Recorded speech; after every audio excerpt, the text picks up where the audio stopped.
Talking about AI and water, and we often think AI exists in some ethereal, weightless cloud, but in reality, AI lives in our watersheds. It is anchored by over 10,000 data centers, resource-intensive warehouses that consume vast amounts of land, water, and energy.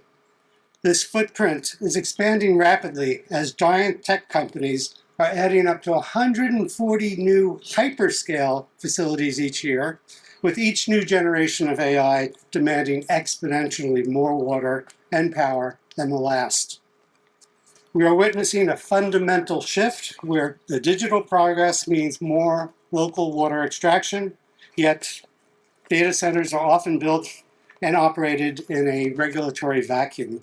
Because they don't emit traditional toxins, they often avoid water quality standards, even though high volume resource extraction is in itself a direct form of environmental harm.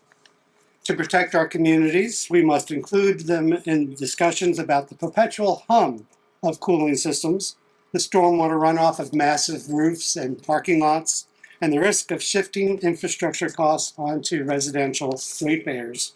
We cannot allow the public to subsidize the depletion of our infrastructure and our resources.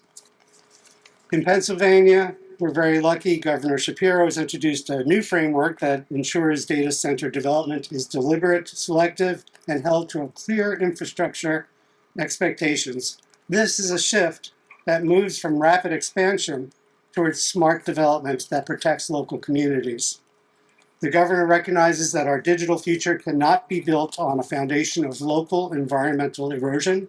It is time to bring the cloud back down to earth into our laws and our policies, our pipes, and our aquifers. It's time our ethical frameworks reflected our physical reality of the water that we drink.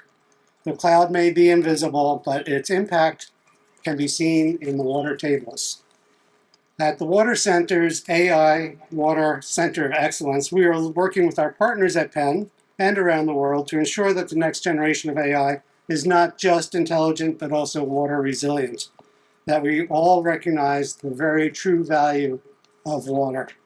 I invite you to join us to bring the cloud back down to earth.